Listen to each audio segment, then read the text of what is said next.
Hello दोस्तों, कैसे हैं आप लोग। मैं अमित आनंद मिश्रा अपने channel physical science by am में आप लोगों का स्वागत करता हूं। दोस्तों, क्लास 12 फिजिक्स का जो यूनिट 1 है जिसको हम इलेक्ट्रोस्टैटिक्स कहते हैं, आज उस इलेक्ट्रोस्टैटिक्स का एक बहुत ही इंपॉर्टेंट टॉपिक कूलाम का नियम और उससे बोर्ड पेपर में पूछे जाने वाले सबसे महत्वपूर्ण एनसीईआरटी के न्यूमेरिकल्स के साथ मैं आप लोगों के सामने उपस्थित हूं।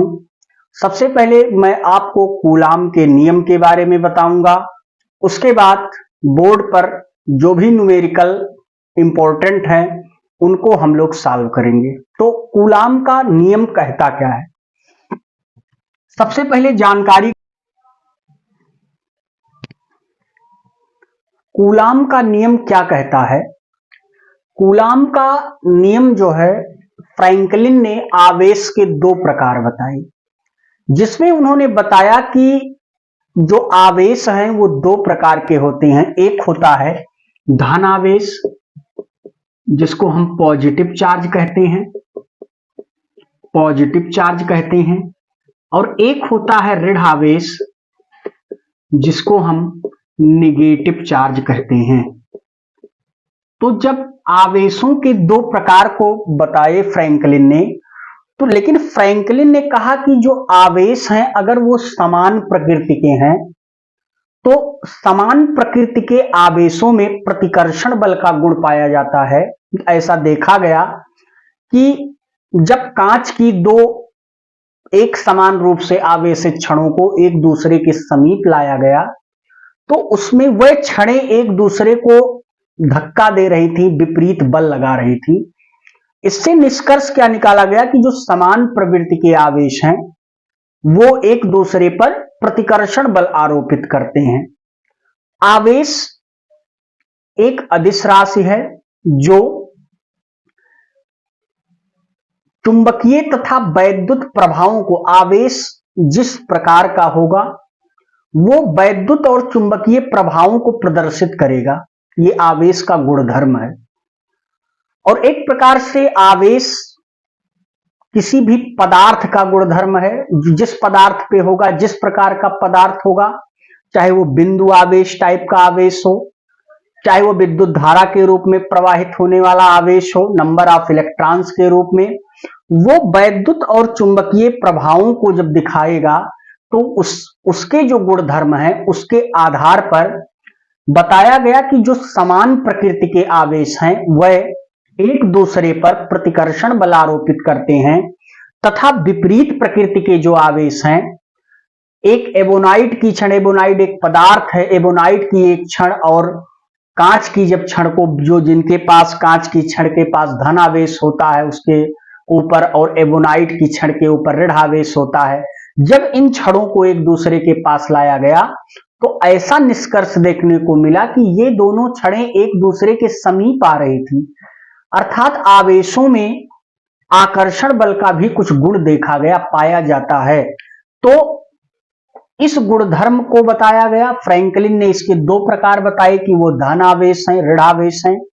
लेकिन आवेशों का सही सही परिमाण क्या होता है और इन आवेशों के बीच जो आकर्षण और प्रतिकर्षण बल लग रहे हैं उनका सही सही परिमाण क्या होता है, ये अभी तक अज्ञात था।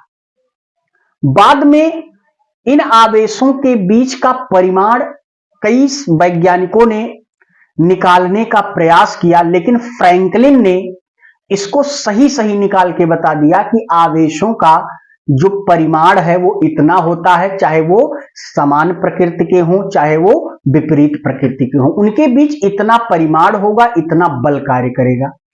अब चूंकि बल एक सदिश राशि है तो उसको सदिश रूप में भी उन्होंने बताया और अदिश रूप में भी उन्होंने उसको बताया।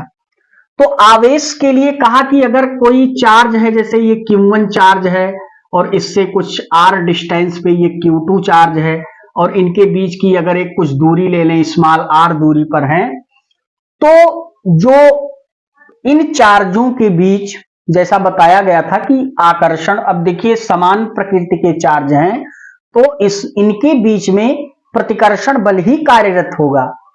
और उस प्रतिकर्षण बल का जो परिमाण है वो इन दोनों के बीच लगने वाला बल, इन दोनों के बीच लगने वाला जो बल है इन आवेशों के गुणनफल के अनुक्रमानुपाती होता है, यानी इन आवेशों की प्रकृति पे निर्भर करता है बल, और इनके बीच की जो दूरी है इनके वर्ग के व्युत्क्रम पर निर्भर, व्युत्क्रमानुपाती होता है, वर्ग व्युत्क्रम पर निर्भर करता है। यानी दो टाइप से उन्होंने बताया कि जो आवेश है ये इनके गुणनफल पर भी निर्भर करता है, और इसको इक्वेशन नंबर 1 मान लेते हैं, और इनके बीच की दूरी यानी आर स्क्वायर के एक प्रकार से अगर इसको हम कहें तो वर्ग व्युत्क्रम नियम का भी पालन करता है। अर्थात दूरी का मान बढ़ा दोगे तो बल का मान घट जाएगा, दूरी का मान घटा दोगे तो बल का मान बढ़ जाएगा। तो आवेश के इन दोनों समीकरणों को मिला जुला के लिखा उन्होंने कि प्रोपोर्शनल टू Q1 Q2 बटे आर स्क्वायर, और कहा कि अगर ये प्रोपोर्शनल साइन हटा देते हैं तो एक कांस्टेंट को हम मेजर कर लेंगे, वो K मान लीजिए Q1 Q2 बटे आर स्क्वायर, और इस K का उन्होंने एक मान दिया जो प्रयोगों द्वारा आया 9 × 10⁹ आप निकाल सकते हैं 1/4 पाई एप्सिलॉन नॉट से इसका मान कैलकुलेशन, इसके मान का कैलकुलेशन किया जा सकता है। तो आवेशों इतना इनका परिमाण इतना आया, और इसको अगर हम और लिखें तो K जो है ये एक माध्यम का परावैद्युतांक होता है, और इसका जो मान होता है K का मान जो होता है वो कुछ एप्सिलॉन बटे एप्सिलॉन नॉट टाइप का होता है, जिसमें एप्सिलॉन किसी पदार्थ की वैद्युतशीलता है, वो पदार्थ कितना वैद्युत क्षेत्र में किस प्रकार का कार्य करता है वह इसकी वैद्युतशीलता है, और एप्सिलॉन नॉट निर्वात की वैद्युतशीलता है। तो एप्सिलॉन बटे एप्सिलॉन नॉट इसका मान आ गया। अब हम अगर इसके वेक्टर फॉर्म की बात करते हैं तो वेक्टर फॉर्म का जो मान आता है 1/4 pi epsilon not Q1 Q2, अगर हम इसके वेक्टर फॉर्म को देखें तो कुछ इसका वेक्टर फॉर्म इस टाइप के, अगर मान लेते हैं यहाँ पे Q1 आवेश है, यहाँ पे कुछ दूरी पर एक Q2 आवेश है, इन आवेशों के स्थिति को व्यक्त करने के लिए एक कोई वेक्टर लगाते हैं R1, इसके लिए कोई वेक्टर लगा देता हूं R2, तो इसका जो विस्थापन सदिश होगा वो कितना हो जाएगा R2 माइनस R1, ये हो जाएगा। तो स्थिति सदिश को व्यक्त करने के लिए हम क्या करते हैं, F का जो मान होता है 1/4 pi epsilon not Q1 Q2 मान है ही, Q1 Q2 बटे R2 माइनस R1 का कैप, और इसका स्क्वायर कर लेते हैं। तो जब इस मान को कुछ इस प्रकार से लिखते हैं F = 1/4 पाई एप्सिलॉन नॉट, और R कैप का जो मान होता है सदिश R बटे मॉड ऑफ R लिखते हैं, यानी सदिश R का मान निकालना है तो ये इसका यूनिट वेक्टर है, इसमें आप गुणा कर सकते हैं, स्थिति सदिश है, इसका स्थित सदिश बताता है, तो इसको लिख सकते हैं R2 minus R1 Q1 into Q2 बटे इसको लिख सकते हैं R2 माइनस R1 का होल क्यूब। तो इस प्रकार से इसका वेक्टर फॉर्म भी हम डिफाइन कर सकते हैं।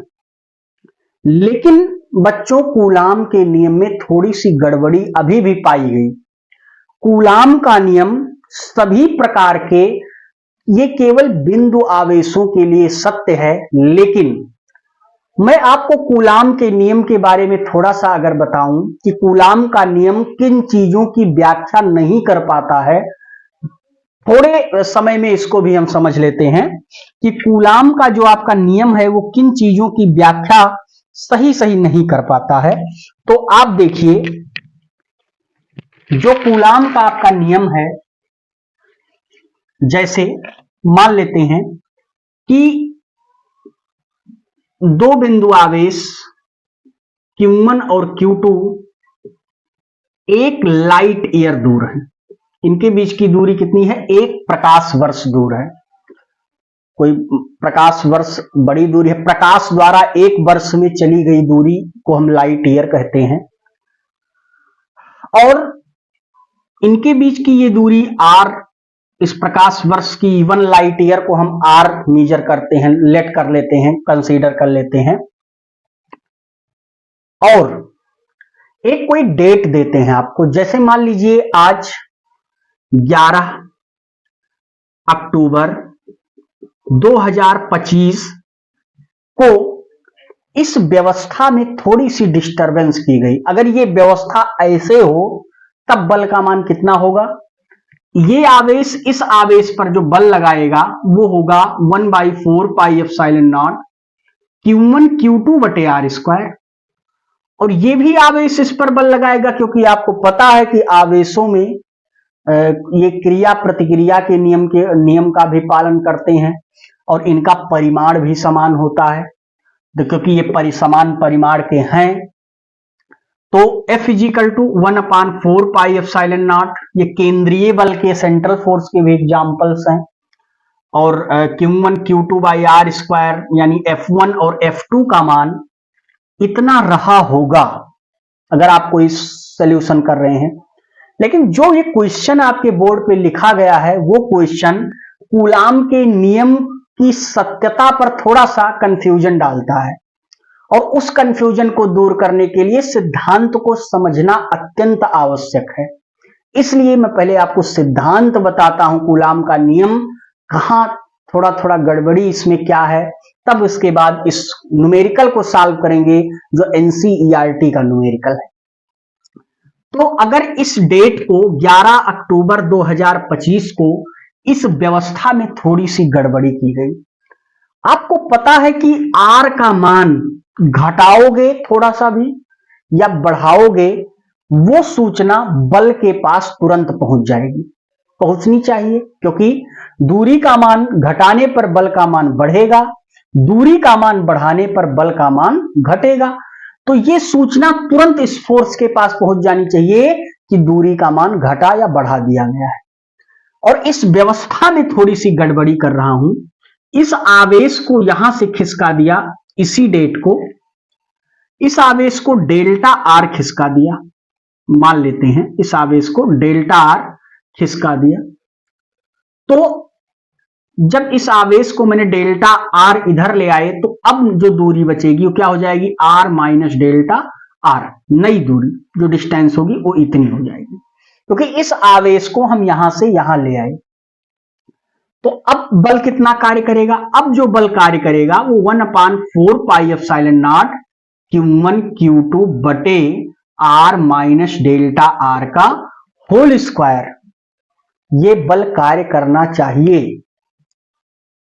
तो क्या यह सूचना इस बल के पास पहुंच गई? अगर ये सिस्टम ऐसा था और मैंने थोड़ा सा आवेश को यहां से उठाया, यहां रख दिया, तो दूरी का मान तुरंत घट गया और बल को यह सूचना तुरंत पहुंचनी चाहिए कि दूरी घट गई। लेकिन 1 लाइट ईयर इसकी दूरी है, जो रिलेटिविटी कहती है, स्पेशल थ्योरी ऑफ रिलेटिविटी बेटा, जो STR कहता है, वो कहता है कि जो वेलोसिटी ऑफ लाइट है 3 × 10⁸ मीटर पर सेकेंड, इससे ज्यादा स्पीड से आप किसी भी सूचना को कहीं और जगह नहीं भेज सकते हैं। इससे कम ही स्पीड से भेज सकते हैं, इससे ज्यादा स्पीड से कोई सूचना आप नहीं भेज सकते हैं। तो जैसे प्रकाश द्वारा 1 वर्ष में चली गई दूरी प्रकाश वर्ष कहलाती है, वैसे यह सूचना 11 अक्टूबर 2026 के पहले नहीं पहुंचने वाली है।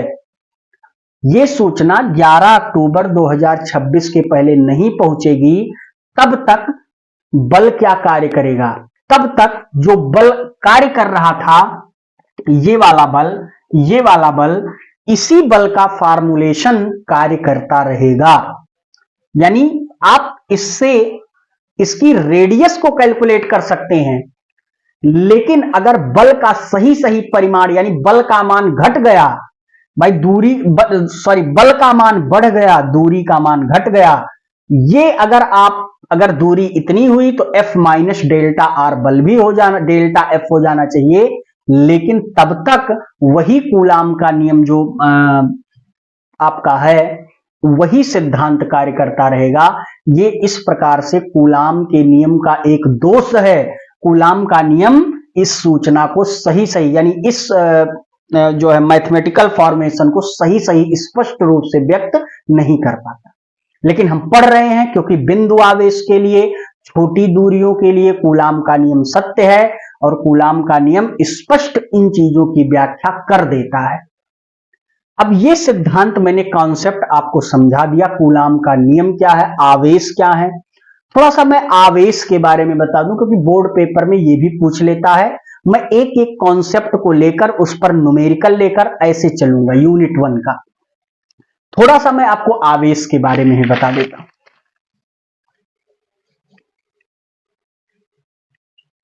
देखिए जो आवेश है, चार्ज है,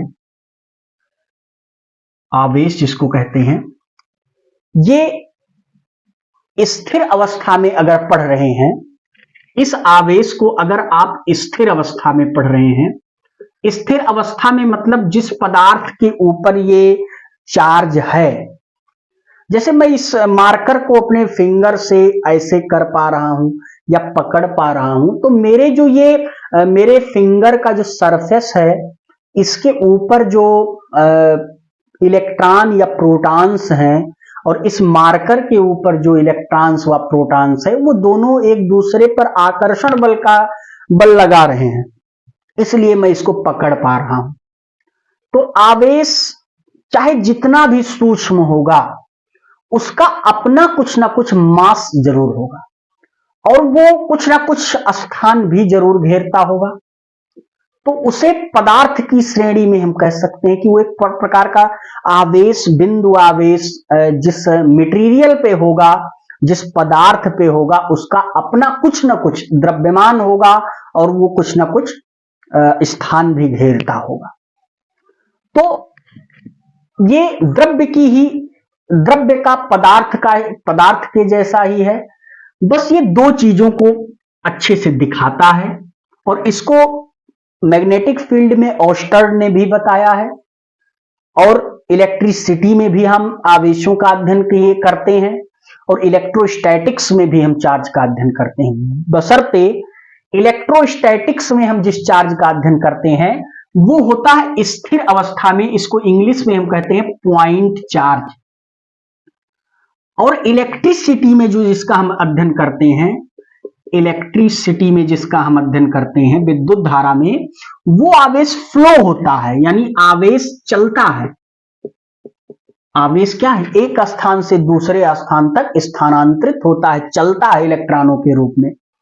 और हम जब मैग्नेटिक फील्ड में इसका अध्ययन करते हैं तो आवेश की गति का भी अध्ययन करते हैं और वैद्युत क्षेत्र का और चुंबकीय क्षेत्र में आवेशों का एक साथ अध्ययन हम कर लेते हैं। तो मैग्नेटिक फील्ड में इसका अध्ययन हम करते हैं, इलेक्ट्रोस्टैटिक्स में इसका अध्ययन अभी हम पॉइंट चार्ज के रूप में कर रहे हैं। और अब हम बात कर लेते हैं आवेश। इलेक्ट्रोस्टैटिक्स में आवेश स्थिर अवस्था में होता है और आवेशों में मैंने आपको अगर डिफिनीशन कहें तो ये दो चीजें, मैग्नेटिक फील्ड भी जनरेट करता है और इलेक्ट्रिक फील्ड भी जनरेट कर देता है। अगर ऐसा कोई गुणधर्म, ऐसी कोई प्रॉपर्टी अगर चार्ज दिखाता है तो आवेश किसी द्रव्य पे अगर है पॉइंट के रूप में तो दो चीजें दिखाएगा, एक तो मैग्नेटिक फील्ड और एक इलेक्ट्रिक फील्ड। और इसको बाद में ओस्टर्ड ने स्पष्ट करके प्रैक्टिकल के माध्यम से दिखाया भी कि हाँ, आवेश के ये गुणधर्म हैं कि यदि किसी चालक में विद्युत धारा का प्रवाह होता है तो उसके चारों तरफ एक मैग्नेटिक फील्ड जनरेट हो जाता है। स्नो के नियम से आप भी उसको समझ सकते हैं, उसकी दिशा क्या होती है, मैक्सवेल ने बताया, दक्षिणावर्ती पेंच के नियम ने बताया, बाएं दाएं हाथ के अंगूठे के नियम, हथेली के नियम भी बताया। कई नियमों के आधार पर हम उसकी दिशा भी, बायोसेवर्ट ने उसका परिमाण निकाल के दे दिया। तो आवेश किसी द्रव्य पर उपस्थित वो पदार्थ है या वो वस्तु है जो वैद्युत तथा चुंबकीय प्रभावों को उत्पन्न करता है, उसे हम आवेश कहते हैं। होता तो ये अदिश राशि है और इसके गुणधर्म है, इसमें आकर्षण या प्रतिकर्षण बल का गुणधर्म पाया जाता है। ये भी हम कह सकते हैं आकर्षण या प्रतिकर्षण बल का गुणधर्म इसमें पाया जाता है। इसमें योग की प्रवृत्ति भी पाई जाती है, यानी अगर आवेश कहीं किसी सतह पर बिखरे हुए हैं तो उनका कलेक्शन ऑफ चार्ज भी आप लिख सकते हैं।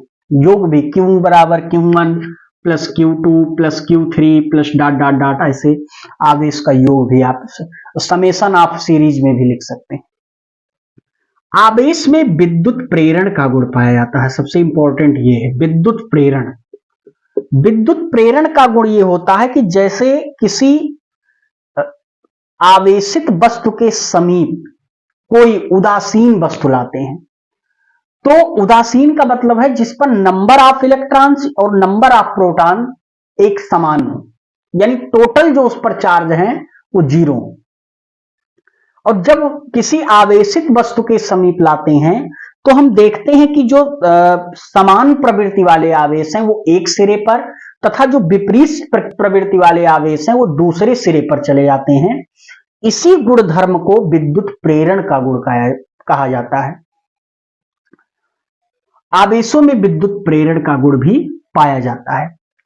और मिल्कन ने अपने एक आयल ड्रॉप इक्वेशन में बताया कि जो Q बराबर होता है वो होता है N इंटू E, जिसमें E का मान होता है 1.6 into 10 to the power minus 19 coulomb, यानी कि आवेश में 1.6 into 10 to the power minus 19 coulomb का आवेश होता है। इस टाइप के आवेश होते हैं, इसको मूल आवेश भी कहते हैं। इसको मूल आवेश किसने बताया था? मिल्कन ने अपने किस प्रयोग में? अपना एक तेल बूंद प्रयोग किया था, आयल ड्रॉप। तो इस प्रकार से आवेशों के बारे में बताया। दूसरी चीज, आवेशों में क्वांटम प्रकृति, यानी आवेश क्या करते हैं कि एक ऊर्जा स्तर से दूसरे ऊर्जा स्तर में भी जिसको संक्रमित हो जाते हैं, संक्रमण कर जाते हैं, इनका भी गुण होता है। द्रव्यमान का वेग पर प्रभाव पड़ता है, लेकिन आवेश का वेग पर कोई प्रभाव नहीं पड़ता।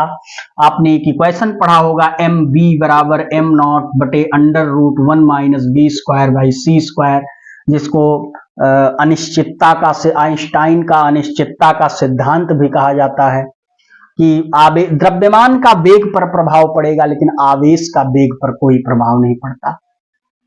आवेश एक प्रकार के संरक्षण का भी पालन करते हैं, संरक्षण के गुण का भी पालन करते हैं। तो इतनी बात हम आवेश के संदर्भ में समझ सकते हैं। तो आज हम कूलाम के नियम का इस लेक्चर में, नेक्स्ट लेक्चर में कूलाम के नियम से या कूलाम के परिमाण, जो कूलाम ने अपना गणितीय परिमाण दिया है, उस पर जितने एनसीईआरटी के महत्वपूर्ण से महत्वपूर्ण और कंपटीशन में पूछे गए न्यूमेरिकल्स हैं उनको मैं आपको कराऊंगा। तो आपके स्क्रीन पे पहला न्यूमेरिकल लिखा है, उसको हम करते हैं। ध्यान दीजिए क्या कह रहा है। समान परिमाण के दो आवेश एक दूसरे पर 2 न्यूटन का बल आरोपित करते हैं। तो लिख लेते हैं। देखिए, एक मान लेते हैं पहले का आवेश Q1 है या Q है, दूसरे का आवेश भी Q है। अब इनका परिमाण समान है, कोई बात नहीं। ये एक दूसरे पर 2 न्यूटन का बल लगा रहे हैं, ये इस पर लगा रहा है, ये इस पर, क्योंकि परिमाण समान है। 2 न्यूटन का बल आरोपित करते हैं। बात समझ में आई। मान लेते हैं प्लस प्लस है, इसको कुछ मान लेते हैं A पॉइंट है, इसको कुछ मान लेते हैं B पॉइंट है। उनके बीच की दूरी 0.5 कम कर देने पर, जैसे मान लो कि अभी इनके बीच की दूरी क्या रही होगी? R रही होगी। अब इनके बीच की दूरी 0.5 कम करने का मतलब, या ये वाला आवेश सेपरेट हुआ है या तो ये वाला आवेश जो है अपने स्थान से सेपरेट हुआ है। तो 0.5 अगर हम दूरी कम कर देंगे तो ये आवेश मान लो यहां आ गया प्लस Q, तो कितना हो जाएगा अब आवेश? R माइनस 0.5 हो जाएगा। अभी आपको मैंने बताया R माइनस डेल्टा R हो गया। तो अब बल कितना कार्य करेगा? बल तो भैया वही कार्य करेगा, मैंने आपको बताया 1 साल के पहले ये बल को पता होता नहीं चलने वाला है व्यवस्था। तो पूछ रहा है कि आवेशों के बीच की प्रारंभिक दूरी क्या है। प्रारंभिक दूरी इन आवेश, जो ये आवेश है, इसका मतलब हुआ कि इस आर को कैलकुलेट करके यहां रख दीजिए तो जो आवेशों के बीच की एक्चुअल दूरी है वो पता चल जाए। तो आइए उसको हम देखते हैं। तो सबसे पहला चीज, जब आवेश यहां पे और यहां पे थे तो समान परिमाण, सोल्यूशन देखते हैं इसका, और ऑप्शन भी दिए गए हैं, देख लेते हैं। समान परिमाण के आवेश ए तथा बी पर उपस्थित हैं,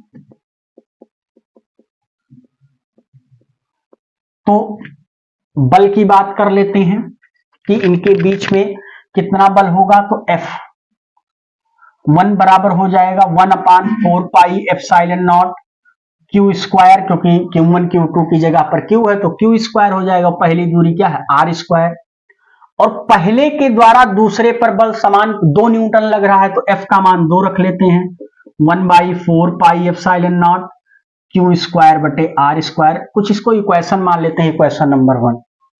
आगे पढ़ते हैं। उनके बीच की दूरी इतना घटा दी गई तो 18 न्यूटन का बल कार्य करता है। तो उसी प्रकार 18 बराबर क्या हो जाएगा, 1/4 pi epsilon not Q square बटे R माइनस डेल्टा R, यानी 0.5 का होल स्क्वायर। ये इक्वेशन नंबर 2 है। हमसे प्रारंभिक दूरी पूछा तो हमको R निकालना है, यानी Q को एलिमिनेट कर देना है। तो क्या करते हैं, बहुत अच्छा तरीका है, भाग दे दीजिए। सीधा सीधा समीकरण 1 में 2 का भाग देने पर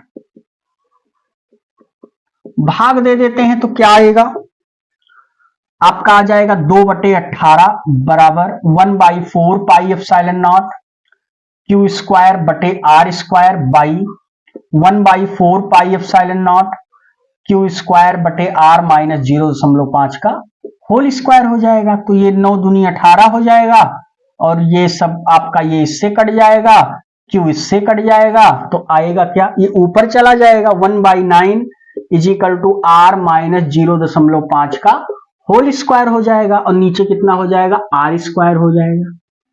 ऐसा लिख सकते हैं इसको। और इसको क्या लिख सकते हैं, इसको लिख सकते हैं R स्क्वायर बटे R माइनस 0.5 का होल स्क्वायर इजिकल टू 9, ऐसे लिख सकते हैं। इसको ऐसे भी तो लिख सकते हैं, R बटे R माइनस 0.5 बराबर प्लस माइनस 3, ऐसा भी लिख सकते हैं, क्योंकि जो है 3 प्लस माइनस आएगा, अगर इसका वर्गमूल इधर ले जाके हम ले लेंगे तो R का मान निकाल लेते हैं। पहले हम प्लस ले लेते हैं फिर माइनस, क्योंकि 2 मान अब आ गए, तो प्लस ले लेंगे तो R minus 3R is equal to ये हो जाएगा 3 इंटू R माइनस 0.5। पहले मैं पॉजिटिव चिन्ह लिया हूं, तो R बराबर हो जाएगा 3R माइनस 5 या 15 1.5, तो इधर ले आओ 1.5 इजिकल टू कितना हो जाएगा, 2R हो जाएगा।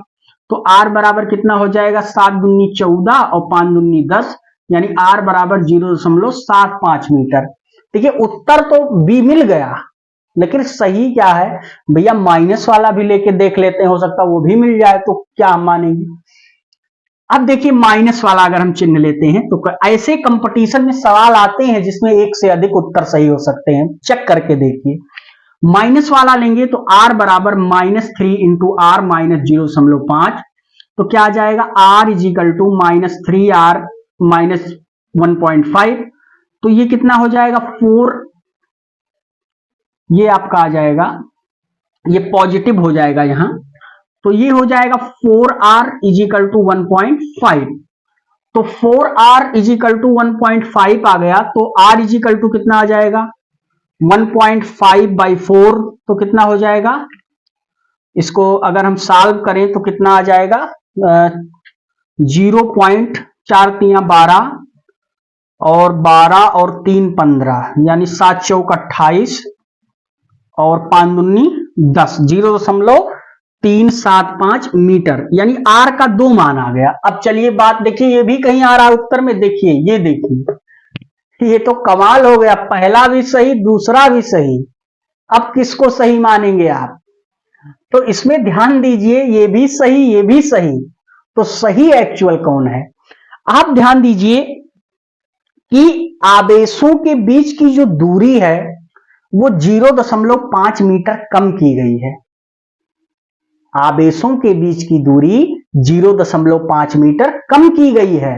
अब आप कंपटीशन में जाएंगे आएंगे, कहेंगे सर सवाल ही गलत है, दो ऑप्शन दे दिया, आप इसको देखेंगे नहीं उसने पूछा क्या है। इस ऐसे सवाल कंपटीशन के लिए बहुत ही महत्वपूर्ण है।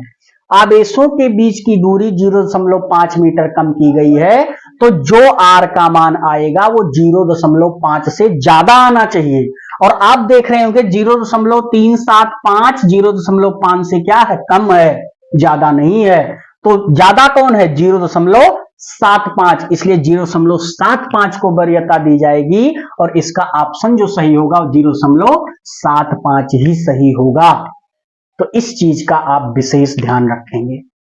तो मुझे लगता है कि आज मैंने जो टॉपिक बताया और आपको जो मैंने थ्योरी पोर्शन भी बताया आपको अच्छा लगा होगा। अगर ऐसे ही लेक्चर और न्यूमेरिकल आपको मैं प्रोवाइड करता रहूं, इसके लिए आप एक छोटा सा निवेदन स्वीकार करें, चैनल को ज्यादा से ज्यादा शेयर करें और ऐसे कंटेंट मैं आपको प्रोवाइड करता रहूं जो आपके बोर्ड परीक्षा और अन्य कंपटीशन परीक्षाओं के लिए अत्यंत उपयोगी है। तो मिलते हैं फिर किसी नेक्स्ट लेक्चर में, तब तक के लिए गुड बाय।